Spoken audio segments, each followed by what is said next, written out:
안녕하세요. 9월 16일 출애굽기 15장 22절로 27절 말씀, 쓴물을 단물로입니다. 홍해를 건너게 하신 은혜를 찬양하던 이스라엘이 이제는 광야로 들어섭니다. 성도가 구원을 경험함으로 우리의 신앙의 목적이 다 이룬 것이 아닙니다. 이제 오히려 신앙의 여정이 막 시작된 것이죠. 앞으로 가나안을 향한 이스라엘의 여정은 우리가 이 땅을 살아가는 삶과 비슷합니다. 그들의 첫 상황을 함께 나누시겠습니다. 22절부터 읽겠습니다. 모세가 홍해에서 이스라엘을 인도하매 그들이 나와서 수르 광야로 들어가서 거기서 사흘 길을 걸었으나 물을 얻지 못하고 마라에 이르렀더니 그곳 물이 써서 마시지 못하겠으므로 그 이름을 마라라 하였더라. 백성이 모세에게 원망하여르되 우리가 무엇을 마실까 하매 모세가 홍해에서 이스라엘을 인도해서 수르 광야에 이르렀다 하십니다. 그 광야에 광야길로 사흘쯤 걸었으나 물이 없었습니다. 마라라는 곳에 이르렀으나 그곳의 물은 써서 마실 수 없었습니다. 마라라는 지명의 의미는 쓰다, 괴롭다라는 뜻입니다. 아마도 물이 짜서 마실 수 없었던 것으로 보입니다. 이 지역은 홍해의 남동쪽 약 75km, 또 수에즈만에서는 동쪽으로 11km 정도의 위치라고 합니다. 이곳의 물은 악취가 나고 바다가 가까워서 짜서 마실 수 없다고 합니다. 아랍 사람들에게 이 지경의 물은 모든 지역에서 가장 나쁜 물이라 정평이 나 있다고 합니다. 백성은 즉시 원망하기 시작합니다. 홍해를 건넌 기적으로 찬양의 감격이 아직 채 사라지기도 전입니다.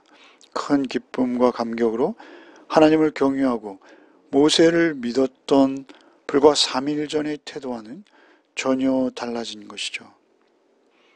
환경이 조금 변하자 그 갈증과 육체의 피곤이 몰려오자 그들의 불평과 불만이 터진 것입니다. 이것은 출애굽한 후 최초로 모세를 향한 불평이죠. 실제 모세를 향한 불평이지만 하나님을 향한 불평과 항의로 보아야 합니다. 이런 모습은 향후 광야 생활 40년 동안 지속될 끝없는 불평과 불순종의 시작을 암시하는 것뿐입니다. 원망이라는 히브리어 른, 이것은 이후 광야 40년 동안 출애굽기와 민수기에 광야 생활의 불만을 품는 패역한 백성의 반역을 다루는 문맥에서 반복적으로 등장하는 단골 단어입니다. 그들은 원망이나 불평이 아니라 호소와 탄원을 했어야 합니다. 하나님을 신뢰함으로 반응하지 못하는 저들을 하나님께서 시험하시고 그 모든 환난의 과정을 거쳐서 결국 가나안으로 집어넣으실 것입니다. 이 과정에서 이스라엘은 가나안의 백성으로 준비되어 가는 것이죠. 25절과 26절을 읽겠습니다. 모세가 여호와께 부르짖었더니 여호와께서 그에게 한 나무를 가리키시니 그가 물에 던지니 물이 달게 되었더라. 거기서 여호와께서 그들을 위하여 법도와 율례를 정하시고 그들을 시험하실세.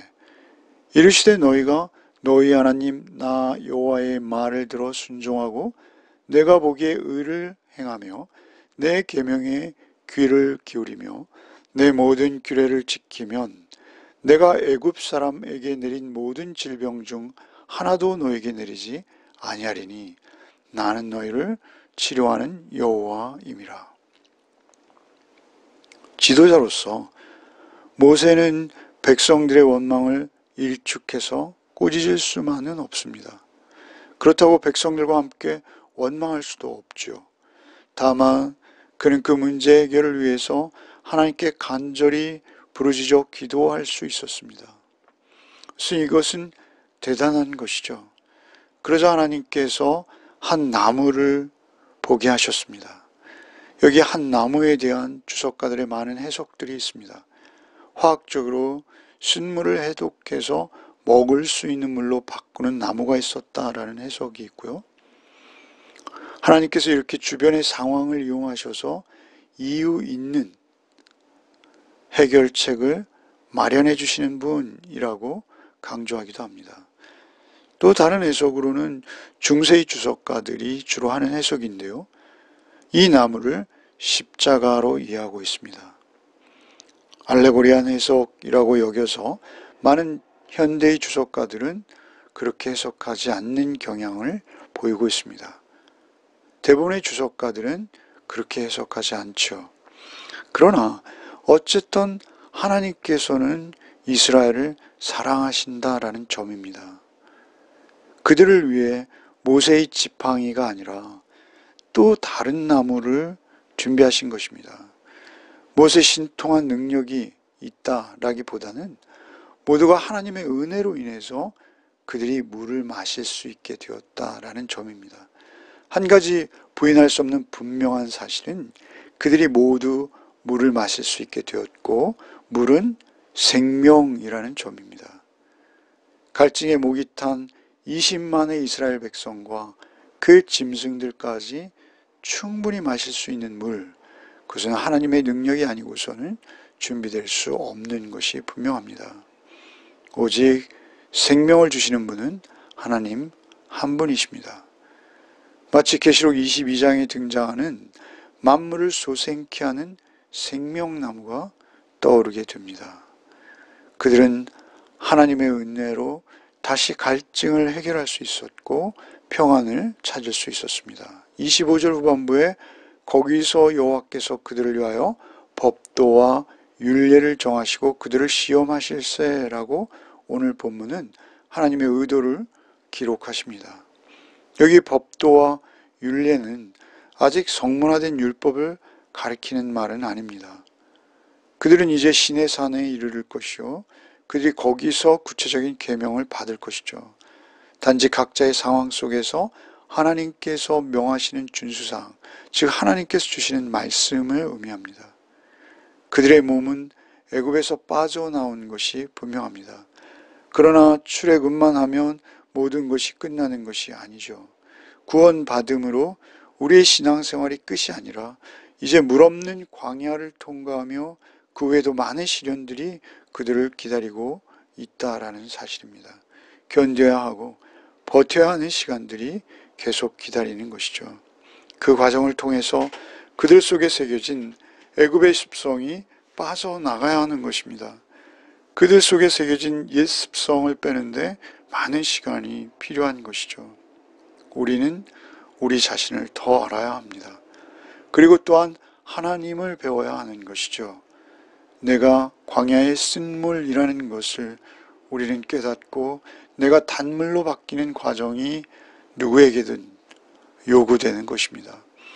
환난은 인내는 연단은 끝내 소망을 이루어 갈 것이죠. 로마서의 말씀과 같이 그 환난과 인내와 연단의 과정, 소망을 이루는 그 과정은 예외 없이 지날 수밖에 없는 것입니다. 그렇게 물이 포도주로 변하듯 하나님께서 말씀으로 빚어가시는 과정을 거치는 것이죠. 오늘 본문에 너희 하나님 나 여호와의 말을 들어 순종하고 내가 보기에 의를 행하며 내 계명에 귀를 기울이며 내 모든 규례를 지키면 내가 애굽 사람에게 내린 모든 질병 중 하나도 너에게 내리지 아니하리니 나는 너희를 치료하는 여호와임이라. 하나님께서는 이스라엘 백성에게 순종과 하나님의 음성에 귀 기울일 것을 요구하십니다. 더욱이 하나님 보시기에 의를 행할 것을 요구하십니다. 여기서도 하나님께서는 의를 요구하시죠. 하나님께서 정하신 법을 따라 사는 의로운 사람을 요구하십니다. 그렇게 하나님의 의로우심을 쫓을 때 하나님께서는 우리를 치료자, 의사로 우리에게 은혜를 주시는 분이 되는 것이죠. 여러분, 확실하게 분명한 것은 하나님의 말씀은 그 백성을 치료하십니다. 나는 너를 치료하는 여호와임이라. 이것을 직역하면 나 여호와는 너희의 치료자라는 의미입니다. 문자적으로 여호와와 너희의 치료자는 동격 단어로 합성되어 이루어져 만들어져 있습니다. 결국 하나님께서는 절대자이며 창조주이시지만 동시에 우리의 모든 질병과 아픔도 치유해 주시는 친근한 분이시라는 점을 오늘 본문은 말씀하시는 것입니다. 여기 치료하는의 히브리어가 우리가 잘 아는 라파, 의사 또는 의원을 말합니다. 즉 우리의 의원이 되시는 여호와께서는 실로 모든 질병으로부터 우리를 자유케 하시는 분이라고 선언하시는 것입니다. 뿐만 아니죠. 하나님께서는 죄와 죽음 이외에도 우리 인생의 모든 문제를 그때마다 깨끗이 해결해 주시는 진정한 우리의 유일한 치료자 되십니다. 마태복음 9장 12절 예수께서 들으시고 이르시되 건강한 자에게는 의사가 쓸데없고 병든 자에게야 쓸데있느니라. 우리가 때로는 그러한 병마에 빠지고 시달리는 치유가 필요한 자들이라는 것을 예수 앞에서 인정하고 예수께 나가는 것입니다. 예수께서도 스스로를 의원이라고 소개하십니다. 마지막 27절을 읽겠습니다. 그들이 엘림에 이르니 거기에 물샘 12과 종려나무 70그루가 있는지라 거기서 그들이 그 물 곁에 장막을 치니라. 엘림은 상수리나무 또는 참나무라는 뜻으로 큰 나무를 의미합니다. 수에즈의 동남쪽 약 100km, 마라의 남쪽으로 10km 지점이죠.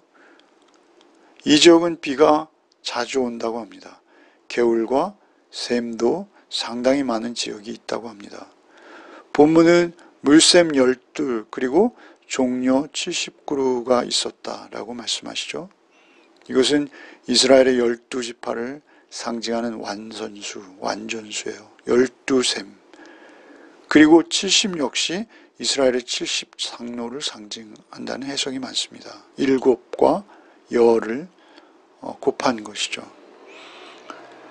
이것은 완전수이며 상징수들입니다. 그들이 여기에 우연히 도달한 것이 아니라는 것입니다. 하나님께서 그곳을 예비하시고 섭리하셔서 그들이 인도된 곳이 분명하다라고 하시는 것이죠. 엘림만 끝없이 계속되지도 않습니다. 마라만 끝없이 계속되지도 않는 것이 인생입니다. 광야의 여정은 성도의 구원 과정이며 끝없이 성숙을 이루어가는 인생의 여정입니다. 극적인 홍해의 구원 경험은 성도로서의 여정의 시작일 뿐입니다. 숱한 시험과 위기가 기다리고 있다는 것을 우리는 당연히 여겨야 하겠습니다. 오직 오늘도 주 안에서 힘들다고 섣불리 원망하지 말고 모든 것을 주관하시는 하나님을 의지하며 가끔은 엘림에서 은혜도 경험하며 한 걸음씩 한 걸음씩 우리의 인생의 발걸음을 주와 함께 떼놓는 또 하루가 되시기를 바랍니다. 기도하겠습니다.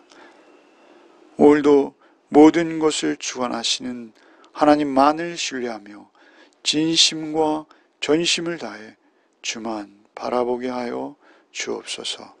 예수 그리스도 이름 받들어 기도하옵나이다. 아멘.